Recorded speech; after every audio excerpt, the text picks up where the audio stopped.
Tibet developed a distinct culture due to its geographic and climatic conditions, while influenced by neighboring countries and cultures, including Nepal, India, and China. The Himalayan region's remoteness and inaccessibility have preserved distinct local influences, and stimulated the development of its distinct culture. Buddhism has exerted a particularly strong influence on Tibetan culture since its introduction in the 7th century. Buddhist missionaries who came mainly from Nepal and China introduced arts and customs from India and China. Art, literature, and music all contain elements of the prevailing Buddhist beliefs, and Buddhism itself has adopted a unique form in Tibet, influenced by the Bon tradition and other local beliefs. Several works on astronomy, astrology and medicine were translated from Sanskrit and Chinese.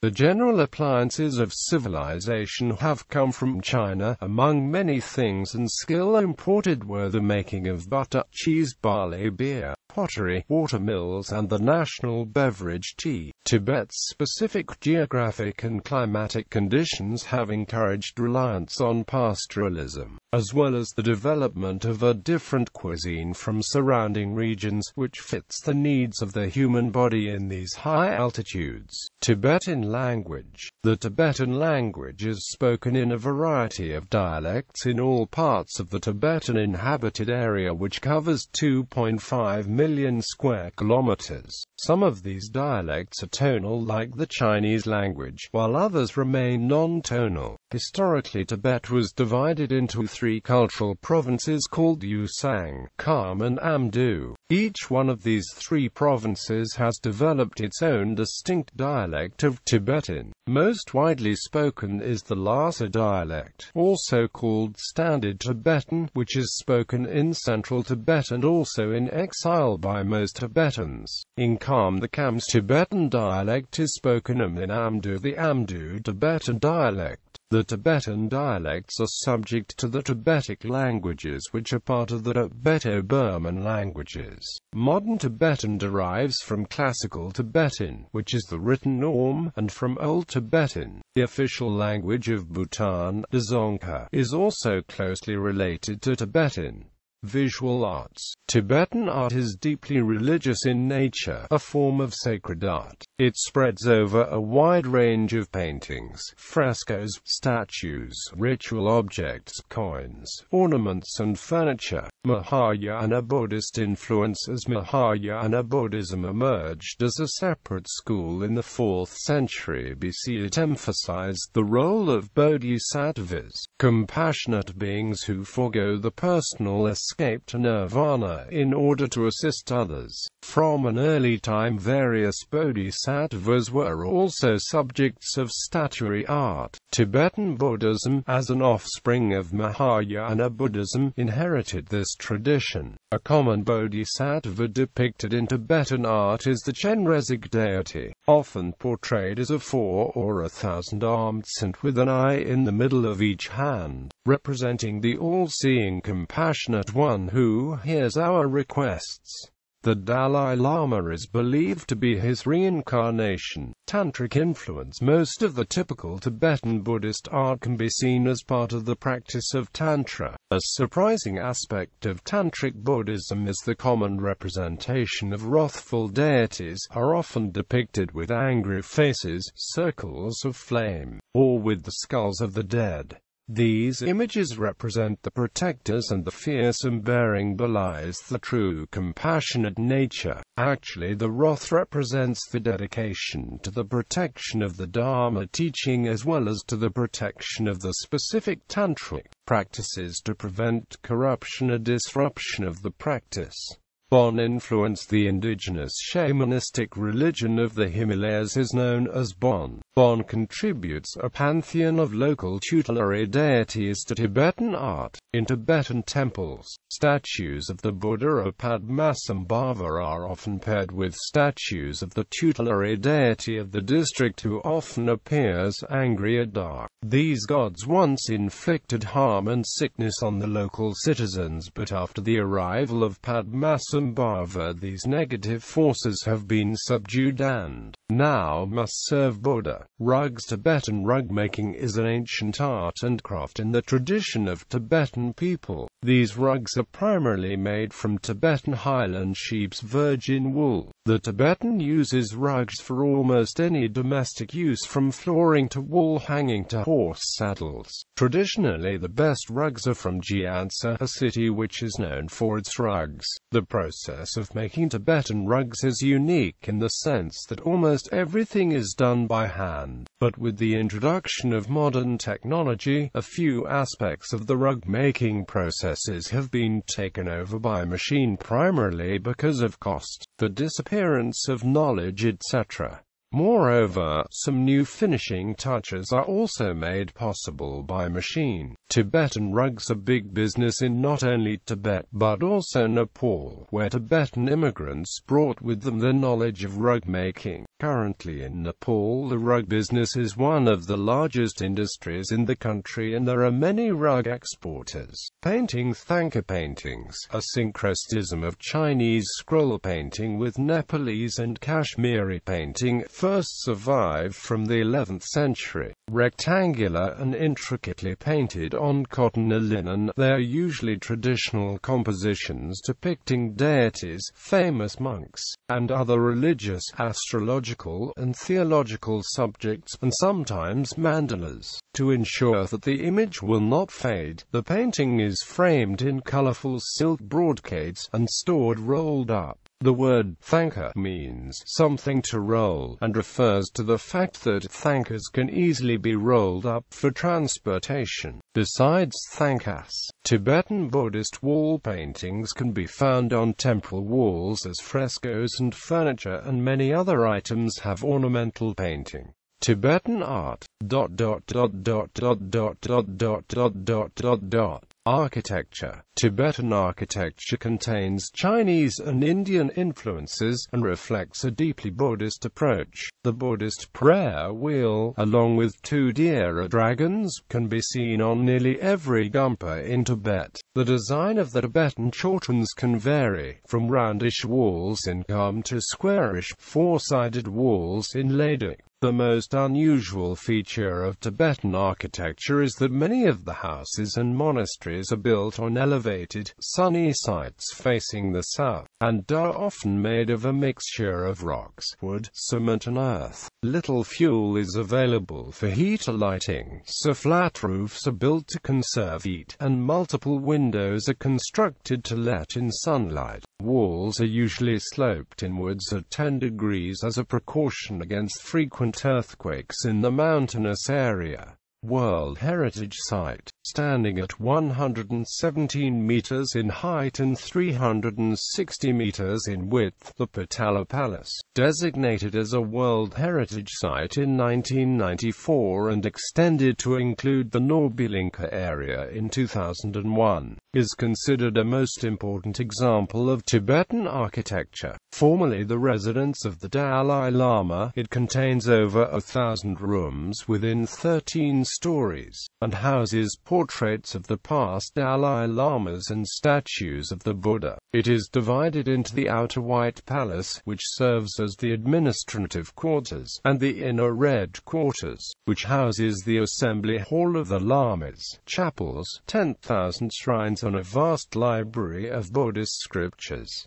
Traditional architecture. Traditional Kham architecture is seen in most dwellings in Kangding.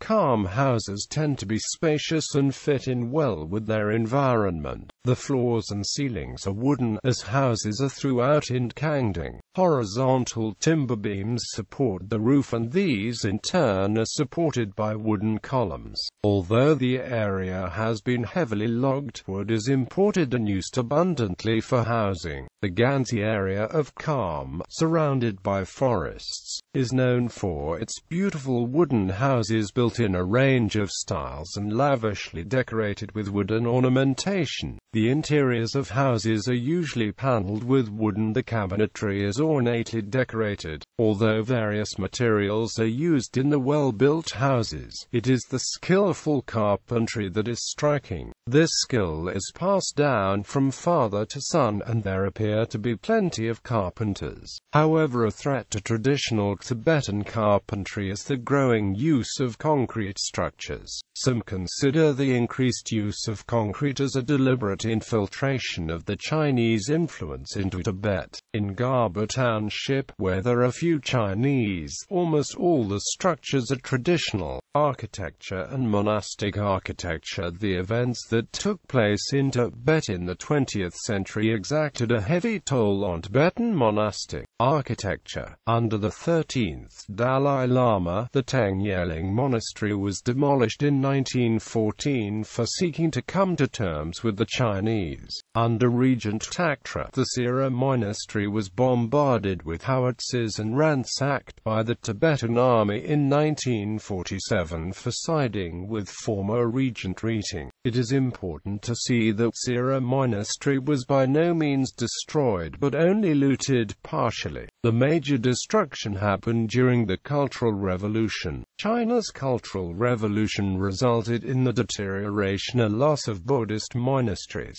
both by intentional destruction and through lack of protection and maintenance. Starting in the 1980s, Tibetans have begun to restore those monasteries that survived. This has become an international effort. Experts are teaching the Tibetans how to restore the building and save the remaining monasteries on the eastern plateau. Monasteries such as the Kumbum Monastery continue to be affected by Chinese politics. Simbling Monastery was completely flattened in 1967, although it has to some degree been restored. Tashil Hunpo Monastery shows the influence of Mongol architecture. Changshug Monastery is one of the oldest in Tibet, said to have been first built in the 7th century during the reign of King Songtsen Gampo. Jokang was also originally built under Songtsen Gampo. Serfu Monastery was founded by the first Karmapa, Dusam Kyenpa, in 1159. After he visited the site and laid the foundation for an establishment of a sita by making offerings to the local protectors, Dharmapala and Genius Loci. In 1189 he revisited the site and founded his main seat there. The monastery grew to hold 1,000 monks.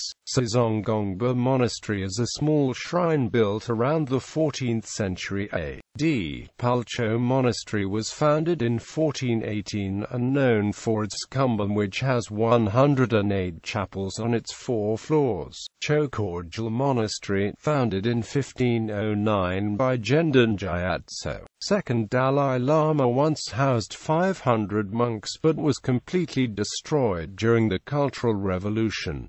Ramoche Temple is an important temple in Lhasa. The original building complex was strongly influenced by Tang dynasty architectural style, as it was first built by Han Chinese architects in the middle of the 7th century. Princess Wencheng took charge of this project and ordered the temple be erected facing east to show her homesickness. See List of Tibetan monasteries. Tibetan monastic architecture. Tibetan architectural details. Clothing. Tibetans tend to be conservative in their dress, and though some have taken to wearing Western clothes, traditional styles still abound. Women wear dark-colored wrap dresses over a blouse, and a colorfully striped, woven wool apron called pangdan signals that she is married. Men and women both wear long sleeves even in the hot summer months. In his 1955 book, Tibetan Marches, André Migaud describes Tibetan clothing as follows: except for the lamas and for certain laymen who shave the heads, the Tibetans wear their hair either long or in a braid wound around the heads and embellished with a complicated pattern of lesser braids which make the whole thing look like some sort of crown. They often wear a huge conical felt hat, whose shape varies according to the district they come from. Sometimes its peak supports a kind of mortarboard from which dangles a thick woolen fringe. In order to prevent the hats being blown away, they attach them to the heads with the long braid I have just described, and which has to be unwound for the purpose. In the left ear they wear a heavy silver ring decorated with a huge ornament of either coral or turquoise. Their costume is not elaborate. It normally consists only of a tuba, a long capacious robe with wide, elongated sleeves which hang almost to the ground. This is caught up at the waist by a woolen girdle, so that its skirts reach only to the knees and its upper folds form an enormous circular pocket round its wearer's chest. This is called the ampa, and in it are stowed a wide range of implements, an eating bowl, a bag of sampa, and many other small necessities. Many chubas are made of wool, either the plain grey wool they spin in Sikang and the splendid, warm, soft stuff from Lhasa, dyed a rich dark red. The nomads, on the other hand, generally wear a sheepskin tuba, hand-sewn and crudely tanned in butter, with the fleece on the inside. The town-dwelling Tibetans, prosperous merchants for the most part, supplement this garment with cotton or woolen drawers and a cotton or silk undershirt with long sleeves. But the nomads normally wear nothing at all underneath it, though in winter they sometimes put on sheepskin drawers. The Tibetans hardly ever do the chubas up over the chests. The right shoulder and arm are almost always left free, and when they are on the march or at work, the whole top part of the robe is allowed to slip down so that it is supported only by the belt. This leaves them naked above the waist and clad in a very odd-looking sort of skirt below it. They hardly feel the cold at all, and in the depth of winter, heedless of frost or snow or wind, they trudge imperturbably along with the bosoms bared to the icy blast.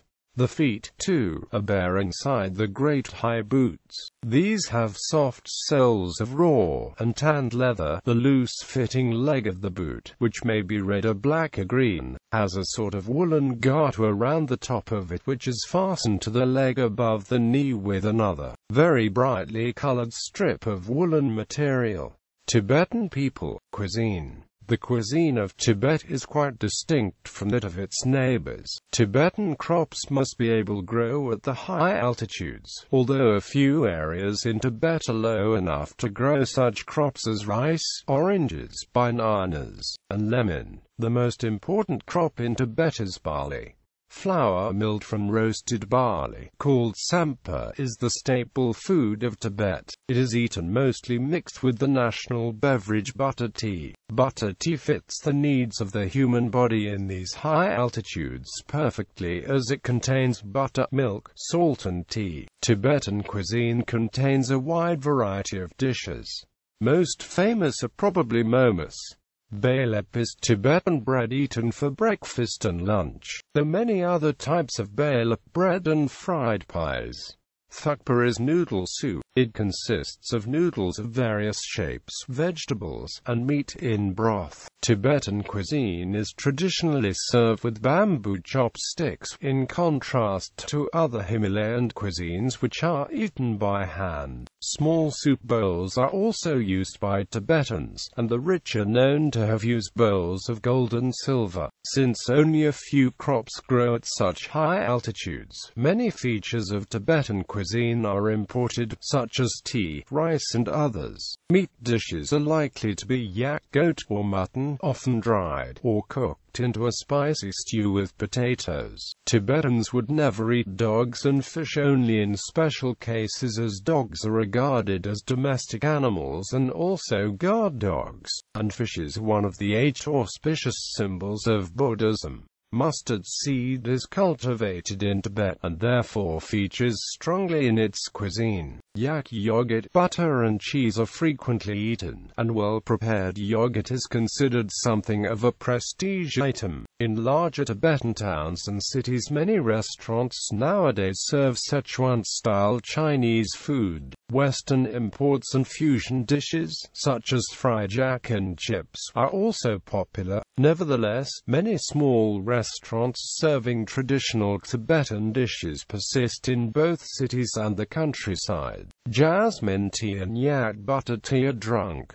Alcoholic beverages include chang, a beer usually made from barley, raksi, a rice wine. Tibetan family life. Tibetans traditionally venerate their elders within the families. Arranged marriages are still accepted and the norm in Tibet. Polyandry and polygyny. Tibetans used to practice polyandry widely. In his memoirs about his life in Tibet in the 1940s, Austrian writer Heinrich Harrer reports encountering nomads practicing polyandry. We were astonished to find polyandry practiced among the nomads. Quote, when several brothers share the same wife, the eldest is always the master in the household and the others have rights only when he is away or amusing himself elsewhere. Hara also mentions the practice of polygyny in one particular case, a man marrying several daughters of a house in which there is no son and heir.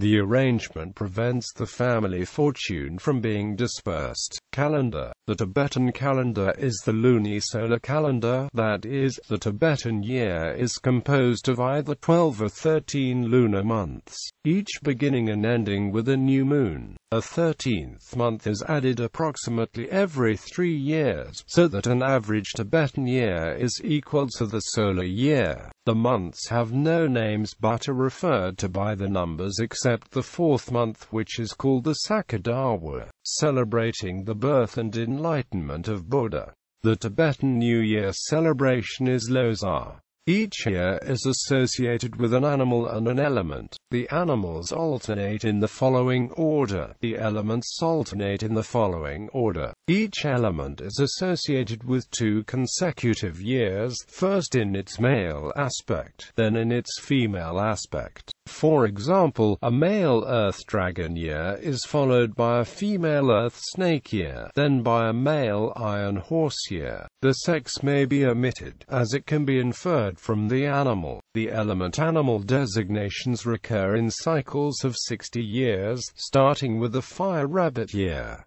These big cycles are numbered. The first cycle started in 1027. Therefore, 2005 roughly corresponds to the wood rooster year of the 17th cycle, and 2008 corresponds to a earthrat year of the same cycle. Days of the week. The days of the week are named for celestial bodies. Naima, Sun, Dawa, Moon, and Lakpa, Mercury, are common personal names for people born on Sunday, Monday, or Wednesday, respectively. Tibetan era's Rabung, the first year of the first 60-year cycle, is equivalent to AD 1027. Rablo, the total number of years since 1027 accounted. Tibetan era, the first year of this era is equivalent to AD 255, Ergul-lo Abod Ergul-lo. The first year of this era is equivalent to 127 BC. Traditional gifts. A kata is a traditional ceremonial scarf given in Tibet. It symbolizes goodwill, auspiciousness and compassion. It is usually made of silk, and the color is generally white to symbolize the pure heart of the giver. Purity is an important aspect of the kata. It would be regarded impolite, even rude, to offer a dirty kata. The kata is a highly versatile gift. It can be presented at any festive occasions to a host or at weddings, funerals, births, graduations, arrivals and departure of guests, etc. The Tibetans commonly give a kind acknowledgement of tashi-delek at the time of presenting. A gift traditionally given at the time of a new birth is that of an ibex figurine, as described below by August Hermann Frank. Our Christian evangelist at Kalatsa had become a father a few weeks before, and the people of the village had made presents of flower ibex to him and his wife. He gave me one of those figures, which are made of flour and butter, and told me that it was a custom in Tibetan Ladakh to make presents of flower ibex on the occasion of the birth of a child. This is quite interesting information. I had often wondered why there were so many rock carvings of ibex at places connected with the pre-Buddhist religion of GgvlaD. Now it appears probable that they are thank offerings after the birth of children. As I have tried to show in my previous article, people used to go to the pre-Buddhist places of worship, in particular, to pray to be blessed with children. Performing arts. Music. The music of Tibet reflects the cultural heritage of the Trans-Himalayan region, centered in Tibet but also known wherever ethnic Tibetan groups are found in India, Bhutan, Nepal and further abroad. First and foremost, Tibetan music is religious music, reflecting the profound influence of Tibetan Buddhism on the culture. Chanting. Tibetan music often involves chanting in Tibetan or Sanskrit as an integral part of the religion. These chants are complex, are often recitations of sacred texts or in celebration of various festivals. Yang chanting, performed without metrical timing, is accompanied by resonant drums and low, sustained syllables. Other styles include those unique to the various schools of Tibetan Buddhism, such as the classical music of the popular Gelugpa school, and the romantic music of the Nyingmapa, Sakyapa and Kagyapa schools. Secular Tibetan music has been promoted by organizations like the Dalai Lama's Tibetan Institute of Performing Arts. This organization specialized in the Lamo, an operatic style, before branching out into other styles, including dance music like Toshi and Nangma.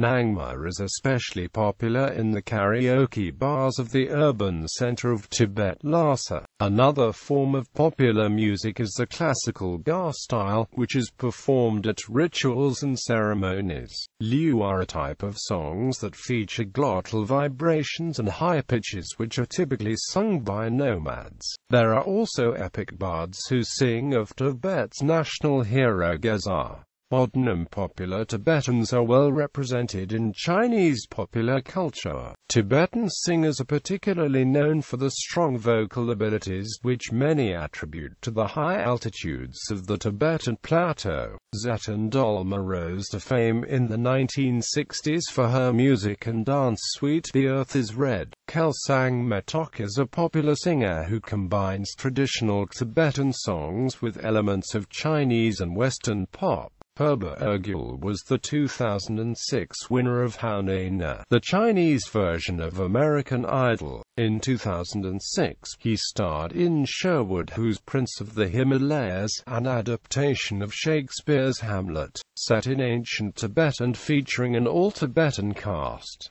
Tibetan music has influenced certain styles of Western music, such as New Age. Philip Glass, Henry Eichheim and other composers are known for Tibetan elements in their music. The first Western fusion with Tibetan music was Tibetan bells in 1971. The soundtrack to Kundan, by Glass, has also popularized Tibetan music in the West.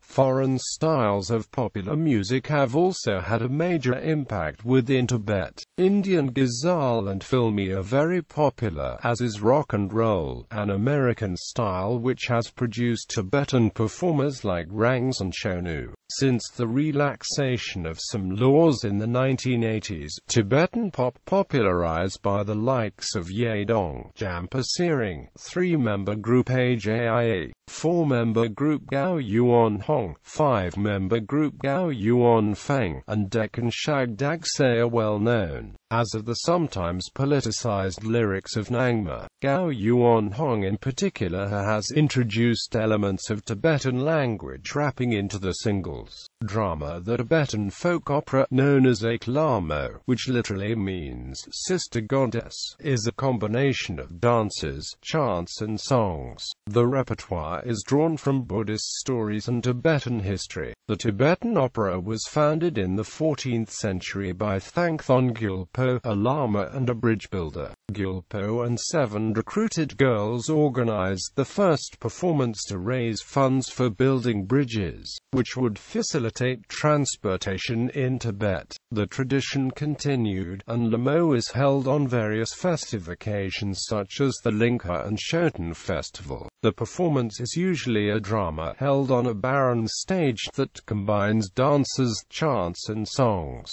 Colorful masks are sometimes worn to identify a character, with red symbolizing a king and yellow indicating deities and lamas. The performance starts with a stage purification and blessings. A narrator then sings a summary of the story, and the performance begins. Another ritual blessing is conducted at the end of the play.